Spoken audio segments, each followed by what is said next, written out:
The other thing your book very bravely, and I say brave only because of the environment sometimes we're surrounded by, where they talk about sex as a taboo topic, Right. pregnancy and sex, and your regular sex life is always addressed. And it's like many women, like it's off limits for so many women in the 9 month drain that they go through in the 9 month duration of their pregnancy. You yourself spoke about how you lost your sex drive, and your husband was very understanding through those days. Now, what is it, the notions that surround a sex life during a woman's pregnancy, and then what does a woman feel herself? Can you expand on that and express to everyone watching today?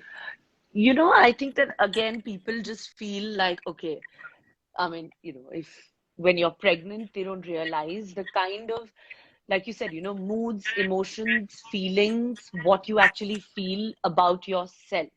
That's so important. Right. Some days I would feel super like amazing and sexy and feel like, oh Yeah. my God, I'm looking so, like hot with this Yeah. belly and I feel amazing. And like, Yeah. I would tell Seth that, I'm Right. feeling really amazing.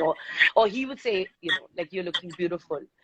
But there were times like in, post like 6, 7 months where I felt like of course I was exhausted and I couldn't get myself, to like get Yeah. up sometimes in the morning.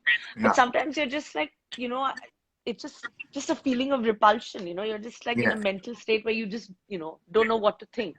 Right. And it's so, like I said, it's so important to have a supportive man.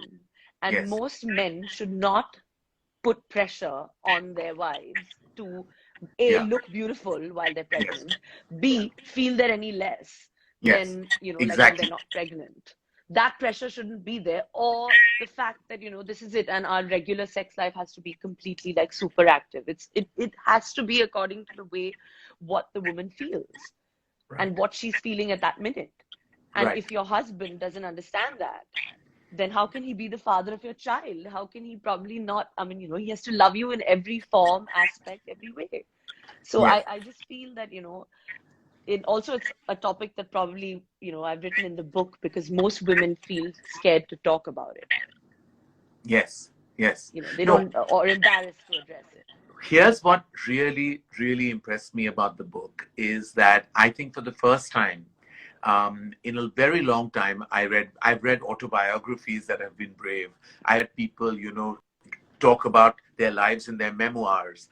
But I think it's very critical. It's very critical for men and women to read your pregnancy Bible because it really takes you through a journey. And it's a very inclusive journey. And It that's what is. I loved most about it because I felt like it gave me as a reader, a viewer, into your pregnancy durations for both your babies. It Yeah. talked about your highs, your lows, your mid levels of emotion. It talked about your fears, your insecurities, and your happiness and joy as well. There's a lot of joy in the book. There's so much joy, Yeah. but there's also those deep, dark areas that women go through. And from what I Hmm. understand, Kareena, what you're basically the crux of what you've told us so beautifully is that it's so individualistic. And every decision has to be yours because you are the master and mistress of that decision. Whether it Yeah. comes to your breastfeeding, it comes to your personal sex life, it comes to your decision to opt for a cesarean or not, whether it's advised or not by the doctor, it's your own. Whether you choose to be active, you choose to be inactive, you choose to, I mean, you can only say like, yes, you recommend a dietitian, yes, you recommend a trainer, but if you can't, for various reasons, not have those by your side, Yeah. then you have to do what's best for yourself. And what my last question really in this turf is like, how do you block all the noises? Because everybody has advice to give when it comes to pregnancy. Yeah. It's your family, your friends, everybody will tell you how to handle this or handle that, do this, do that, go there, go there. How do you block that noise and do your own thing? How does Kareena Kapoor Khan do that? I think that, I mean, I am the kind of person that anyway, I think, I listen to everybody and I take it out from the other ear and Suno do sabki what karo I apni. think. Huh. That is the way I live my life.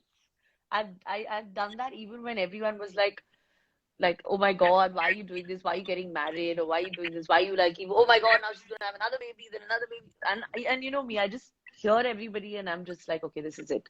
I want to do what I want to do. And I think every woman, pregnant or not pregnant, should think. in this way. Of course, it's a pregnancy Bible, but I also believe that even post delivery, every woman should she should just be the way she wants to be, guilt Yes. free, breastfeeding like you addressed, going to work, which even I Yes. go through. I think it should just be fearless because that's Be the way I fearless. am and I've lived my life. And